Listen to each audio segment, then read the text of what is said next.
እንዴት ያረጉታል? የሆዴን ህመም ማጭዳ የገባበት በእጅ አይታረም። ሄድና ንላለው ረፉ የጥርሱ ቅራት እየታየ ዘርፉ ይላል። ያፈቀረ ሰውና የወደደ ሰው የወደደና ያበደ አንድ ነው አለ። ምን አይነት ዘመን ነው? የተንገላቢጦ አባቱን አዘዘው ልጁ ተቀምጦ ነው እኮ የምላችሁ ሰዎች። እኔ እኮ አንዳንድ ጊዜ ይገርመኛል ማለት ነው። የምሬን ነው የምላችሁ። አንዳንድ ጊዜ የሆዴን መከፋት ጥርሴ እየመለሰው ዓለም ደህና ኗሬን እመስላለሁ ለሰው ነው። አሁን ሩታ ማለት ነው። ሀቂቀትን እንጃ እኔ ምን አይነት የሰው ልጅ ከጥፋቱ ሲማር የሰው ልጅ አንቺ የልጅሽን አባት ሩታም ደግሞ የልጇን አባት ልጁን ጥሎ እሱ መንቋሸሽ፣ አንቺም ፍቅር አንቺም ራሱ ወልካም ነው መንጣተሽ ወልካም ብለናል። ጥሩ ነው ሰርተሽ ችግር የለውም። ማጣት ከባድ ነው። ሰርቆ ከመብላት እንደዚህ ብላችሁ ክብራችሁን ጥላችሁ ብትሰሩ ይሻላል። እኔ ግን ይሄን አልመርጥም። ከሩታ በፊት የምታውቂው አንቺ ነሽ። አብርሽን ሰርተሻል። አንድ ሀገር አንድ አካባቢ ልጆች ናቸው። ከጀርባ ያለውን አናውቅም። ግን አንዳንድ ጊዜ ጉታጀራ ውስጥ ምን አይነት ህይወት ነው የምንኖረው ላለው ማለት እናንተ ሰላም ሊመስላችሁ ይችላል። ግን ደግሞ የዩቱብን ማሰራር በኬዝ ባለው መልኩ በጥሩ መልኩ ሩታና አብርሻውን ባልና ሚስት ሆነው እንዳለ ሆነው እናንተ ተደብልቃችሁ መታችሁ ቅውጥ ያለ ነገር አድርጋችሁ ወይ ደግሳችሁ ወይ ካንቺ ቤት ወይ ከሩታ ቤት ወይ ከሄርሜላ ቤት እያላችሁ ቡናችሁን አፍልታችሁ ፈራርሻችሁ ደስ በሚል ሁኔታ ቁጭ ብላችሁ እየጠጣችሁ እየሳቃችሁ ብትመጡ ይህ ህዝብ እኮ ደግ ህዝብ እኮ ነው። እሪ በል አማራ እሪ በል ሳይንት አጥንት የሌላ ልጅ እንደ ቀይ ሽንኩርት ይባላል። እውነቴን ነው የምነግራችሁ። እና አሁን እየተካሄደ ያለው ነገር ነጭ ሽንኩርት ነን አንሰበርም እኛ ታልጨቀጨቁን የምትሉ ሰዎች አላችሁ። እና በቢላ ወቅተው ደማችን ካልፈሰሰ ነው የምትሉት። እና አሁን ፍቅር እኔ ካብርሽ ምን ተምረሽ አንቺ? በገንዘብ ተጣልታችሁ ተዋጋገዳችሁት ሁለታችሁ በገንዘብ ማለት ነው። በፊት ጊዜ የተጣላችሁት ታፈቅዱ ነበር፣ ተወጁ ነበር። እሱም እንደዛው ተለያያችሁ፣ ያው በገንዘብ የተነሳ ሽሉና ችግር የለውም። ግን አለ አይደለ በቃ የሆነ በቃ የሆነ ምን አይተሽ ነው ዛሬ አሁን እንደው አሞራ ስጋ ልሶ እንደሚሄድ አሞራ የመጣሽው ካብርሽ ጋር? ምን አይተሽ? ካብርሽ ጥሩ ነገር አይተሽ ነው ባለቤቱን ሲያከብር ሶሻል ሚዲያ ላይ።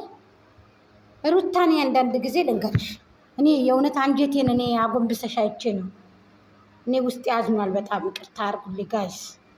እኔ ሩታን በመስደቤ በጣም ነው የተጸጸትኩት። አላህ ይቅር በለኝ። በሁለተኛ ደረጃ ደግሞ እሷ ይቅር ትበለኝ። ይቅርታ የእውነት እንጃ እኔ ከልቤ ከአንጀቴ ነው። እኔ ወደ እንሱን ምናምን ብዬ አይደለም፣ ወላሂ ነው የምላችሁ። እኔ በልጆቼ ነው የምምለው። እኔ ለራሴ ብዬ ነው ለሌና ብዬ ነው። እና እኔ አያገባኝም። ስራ ይሁን ባሌ እኔ አንድ ሴት ቆሞ እኔ በጣም የሚነደኝ አልወድም። የእናቱን ልጅም ቢሆን አላስፈላጊ ቆሞ ካወራ እኔ የእውነት ነው የምላችሁ እኔ በጣም ነው የምናደደው። አያደርገው እንጂ እንደዚህ ቢያደርገው በጣም ነው የምናደደው። እኔ አልወድም። እኔ ጥሎብኝ እኔ ባለቤቴ ከኔ ውጭ እንደዚህ ብሎ ምናምን ነገር ወላሂ እኔን አልወድም። በጣም እኔ አልወድም። በሽታዬ ነው የሚመጣው። ግን በቃ የሆነ እኔ እንጃ የሆነ ምንድን ነው የተደረገው ምናምን ሶሻል ሚዲያ አሁን ላይ ሶሻል ሚዲያ እንደዚህ ብሎ ሰርቶ ሩታም አለ ከጀርባ ካሜራማኑ ጋር ቁማ ነው እንደዚህ ሲሰራ፣ ግን ነገሮች ያናድዳሉ።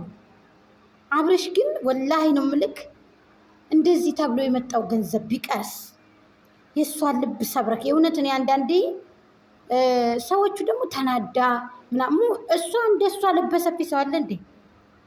እስኪ በእኛ ላይ ብላችሁ እስኪ ሰቡት። እስኪ እንደዚህች ልጅ የተበደለ እንደዚህች ልጅ የሚቀጠቀጥ እንደዚህች ልጅ ቻይ ሰው አለ እንዴ?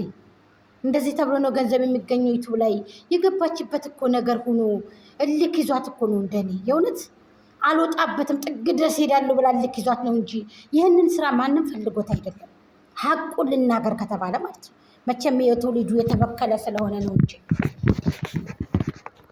ግን አንቺ ፍቅር ካለፈ ህይወትሽ፣ ከጠፋው ህይወትሽ፣ ከተንኮላሸው፣ ከተበላሸው ፉፉናሽ ቀንጥረሽ ለቀሽ አሁን ደግሞ ድጋሚ መተሽ ደግሞ የተሰደብሽበትን ሰው ድጋሚ መግባት የመጀመሪያ አልቀበልሽም። እኔ ራሽን ዝቅ እያደረግሽ እንደሆነ ወቂው። ገባሽ? ሄርሜላን ቀለበት አሰርኩ ብሎ ህዝቡን ሳበ ትኩረት። መተት ተደረገብኝ ሄርሜላ ጠፋይ ብሎ ሲሰራ የነበረው አንቺን ለማምጣትም አይደለም። ሌላ አዲስ ልጇን ያችን ሊያመጣ ነው ተብሎ ልጅቷን አወቅንበት። አንዳችሁ ሄዳችሁ እንዳታው ተባለ። ወደንሱ አንድ ሆነ። የሩታም የሄርሜላም ወደንስ አንድ ሆነ። እኛም ይቅርታ ጠየቅን ሩቲን ሁላችንም። አሁን እንደዛ ያልን ጊዜ ትክታክ ስለሚያይ ሚዲያውን ስለሚያይ ይችማ ተቀባይነት አታገኝም ብሎ ልጅቷን ወደኋላ አላት። መጀመሪያ ልትመጣ ያለችው ልጅ እኛ የሰራንበት ቀሰመን ብላ ምዬ ነው የምነግራችሁ። እሱም ያውቃል፣ ይመለከታላ፣ ያዳምጣላ።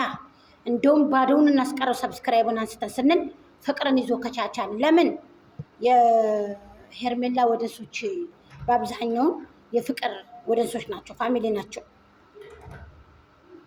ፍቅር ግን አንደኛቸውንም እንዳትሳደቢ፣ እውነቴን ነው የምነግርሽ። ሩታ ብዙ መስዋዕትነት ከፍላለች። ይች ልጅ 4 ዓመት ሙሉ በተለይ ለሱ ቻንም መስዋዕትነት ከፍላለች። ሄርሜላ አርፈሽ ተቀመጪ፣ አርፈሽ ቁጭ በይ። ሄርሜላ ከሁለታቸውም እንዳትገቢ፣ አርፈሽ ስሪ ስራሽን። እውነቴን ነው የምነግርሽ። አትግቢ፣ እንደውም በሱ ቻናልም አትምጪ። ራስሽን አስከብሪ። ቁጭ ብለሽ ወንድሞችሽ ጋር ሌሎቹ ጋር ነይ ቶሎ። ካልቻልሽ ደግሞ እቤትሽ ቁጭ በይ አርፈሽ። እውነቴን ነው የምነግርሽ። መሀል ላይ አትቅሪ፣ ይበቃሻል። ተቀጥቅጠሻል፣ ተሰድበሻል፣ ተንቋሸሻል። ድጋሚ እንድትንቋሸሽ ቦታ አትስጪ፣ ተከታይ እንዳታጪ። እኔ የእህትነቴን ነው የምመክርሽ። በቃሽ። እውነቴን ነው የምነግርሽ። ራሳችሁን አስከብሩ።